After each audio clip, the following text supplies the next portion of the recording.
Assalamualaikum warahmatullahi wabarakatuh. Kembali lagi dalam mata pelajaran prakarya untuk kelas 9. Jika pada pertemuan sebelumnya kita membahas tentang komoditas ikan, jenis-jenis ikan dan lain sebagainya, pada pertemuan kali ini yang akan kita bahas adalah tentang sarana dan prasarana. Pengertian sarana dan prasarana yaitu segala jenis peralatan, perlengkapan, dan fasilitas yang fungsinya sebagai alat utama atau pembantu dalam pelaksanaan budidaya. Keberhasilan budidaya sangat didukung dengan tersedianya sarana produksi yang memadai. Sebelum memulai budidaya, perlu mengetahui sarana produksi apa yang dibutuhkan. Sarana produksi yang baik akan menentukan keberhasilan budidaya yang dijalankan. Sarana produksi meliputi bahan yang dipergunakan, alat yang dipergunakan, serta wadah yang dipakai dalam budidaya ikan konsumsi. Bahan pertama yang perlu disiapkan yaitu benih. Benih ikan yang unggul diperoleh dari induk yang unggul. Benih untuk pembesaran ikan konsumsi beragam ukurannya tergantung jenis ikan yang akan dibudidayakan.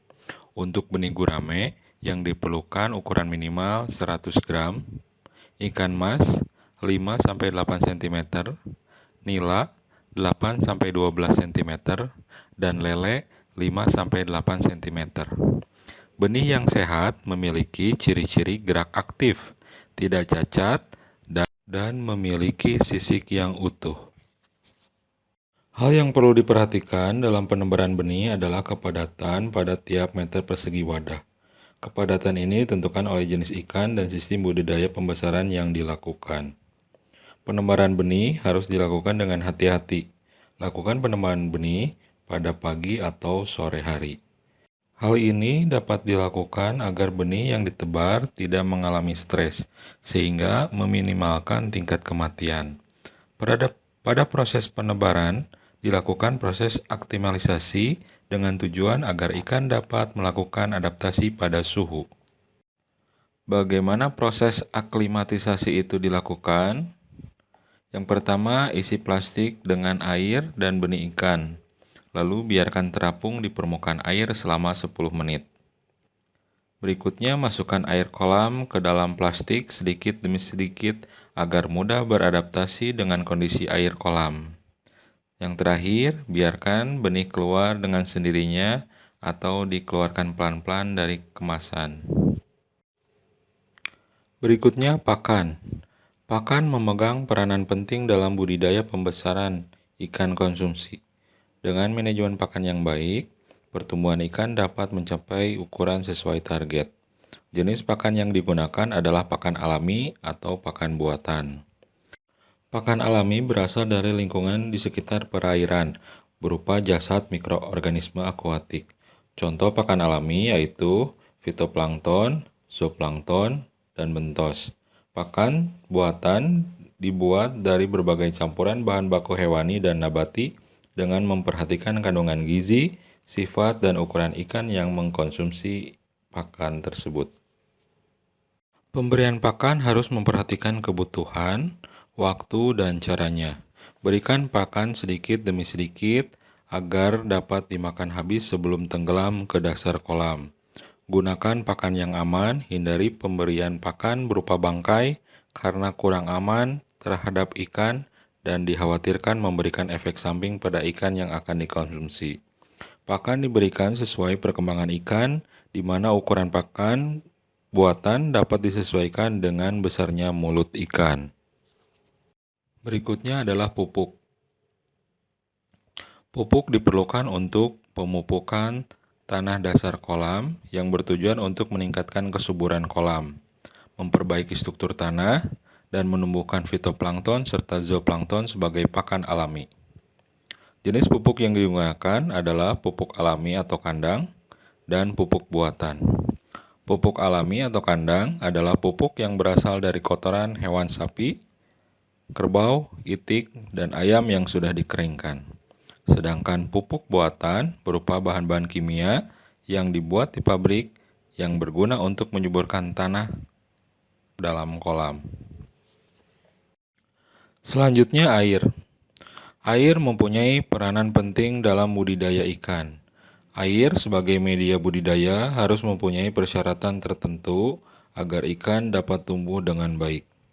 Pengelolaan kualitas air merupakan cara pengendalian kondisi lingkungan air di dalam kolam budidaya, sehingga dapat memenuhi persyaratan hidup biota budidaya, seperti ikan, udang, dan plankton. Agar ikan dapat tumbuh dengan optimal, maka kondisi lingkungan kolam pembesaran harus disesuaikan dengan kebutuhan ikan. Air yang memenuhi kriteria yang baik untuk pertumbuhan atau budidaya hewan dan tumbuhan tingkat rendah, yaitu adanya pertumbuhan plankton sebagai indikator untuk budidaya ikan. Yang terakhir adalah obat-obatan. Kegiatan budidaya terkadang mengalami kendala. Salah satunya kendala penting adalah serangan hama dan penyakit yang dapat mengganggu proses pertumbuhan dan perkembangbiakan biota budidaya. Obat-obatan dapat diberikan untuk pencegahan dan penanggulangan hama dan penyakit. Bisa jenis alami atau jenis buatan. Jenis obat alami berasal dari ekstrak tumbuhan, sedangkan obat-obatan buatan berasal dari zat kimia yang harus larut dalam air dan tidak mempunyai pengaruh besar terhadap kualitas air kolam. Artinya, bahan kimia tersebut hanya mematikan sumber penyakit, bukan ikan, serta mudah terurai. Sarana prasarana berikutnya tentang alat yang dipakai. Adapun peralatan yang dibutuhkan dalam persiapan budidaya ikan konsumsi diantaranya penggaris, alat sortir, timbangan, tudung saji, atau serokan. Lokasi budidaya ikan konsumsi menentukan pemilihan jenis wadah budidaya yang tepat. Wadah budidaya merupakan tempat untuk memelihara ikan. Dalam budidaya ikan, terdapat beberapa jenis wadah yang digunakan, antara lain kolam, bak, akuarium, dan jaring terapung atau keramba jaring apung. Berikut penjelasan berbagai jenis wadah budidaya ikan konsumsi.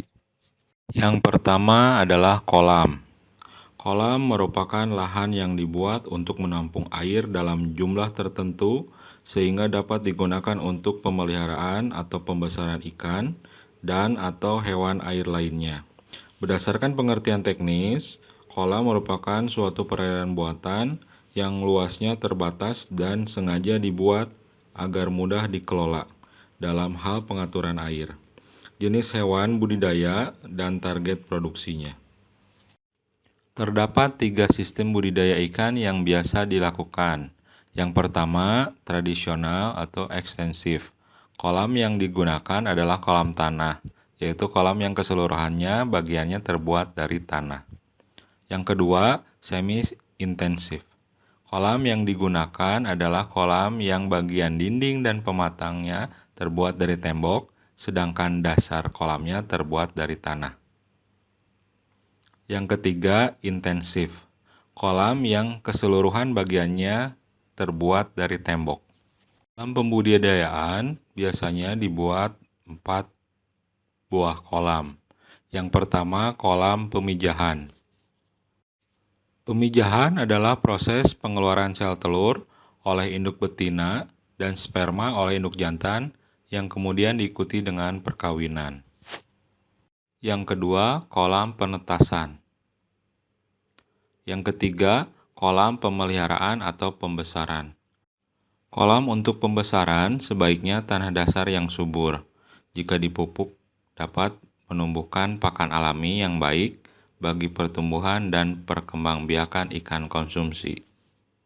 Yang keempat, kolam pembentukan induk.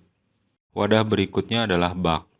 Bak merupakan wadah budidaya ikan yang dapat digunakan untuk usaha budidaya.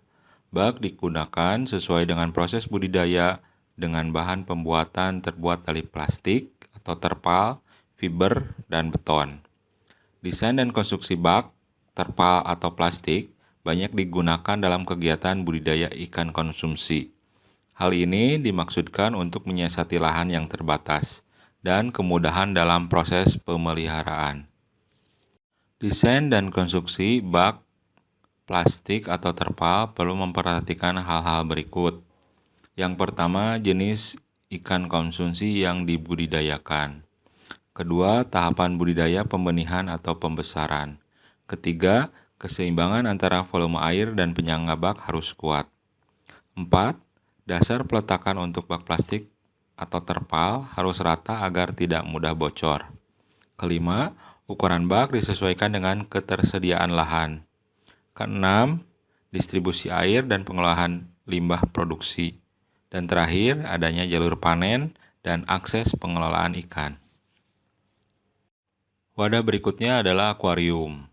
Akuarium merupakan wadah budidaya ikan yang terbuat dari bahan kaca. Kata akuarium berasal dari bahasa Latin yaitu aqua yang artinya air dan area yang artinya ruang. Akuarium merupakan ruang terbatas berisi air dan ikan yang dapat diawasi dan dinikmati. Fungsi akuarium selain sebagai wadah budidaya juga dapat dimanfaatkan untuk penghias ruangan yang dapat dinikmati keindahan ikannya. Wadah yang terakhir adalah keramba jaring apung dan keramba jaring tancap. Keramba jaring apung merupakan wadah budidaya di perairan umum. Budidaya ikan dengan keramba merupakan alternatif budidaya yang sangat potensial yang bisa dikembangkan, mengingat daerah perairan Indonesia yang sangat luas. Jenis wadah yang bisa digunakan untuk membudidayakan ikan dengan keramba adalah jaring apung, jaring tancap, dan keramba yang terbuat dari bambu. Persyaratan teknis yang perlu diperhatikan dalam penggunaan jaring apung ataupun jaring tancap. Yang pertama adalah arus air. Arus air diusahakan tidak terlalu kuat, namun tetap ada supaya terjadi pergantian air dan oksigen dengan baik, serta dapat menghanyutkan sisa makanan dan kotoran. Tingkat kesuburan, jenis perairan yang baik untuk digunakan dalam budidaya ikan jaring apung adalah perairan dengan tingkat kesuburan rendah hingga sedang. Tingkat kesuburan tinggi berpengaruh buruk terhadap ikan karena kandungan oksigen pada malam hari relatif rendah. Yang kedua, bebas dari pencemaran. Adanya penambahan benda atau materi ke dalam perairan dapat menimbulkan perubahan kualitas air sehingga mengurangi fungsinya. Yang ketiga, kualitas air. Perairan yang dipilih harus memiliki kualitas air yang memenuhi persyaratan untuk pertumbuhan ikan. Dan yang terakhir adalah konstruksi keramba jaring apung terdiri dari kerangka, pelampung, pengikat, jangkar, kantong jaring, pemberat, tali nelon, dan tambang. Demikian materi tentang sarana dan prasarana budidaya atau pembesaran ikan konsumsi. Semoga ilmunya dapat bermanfaat.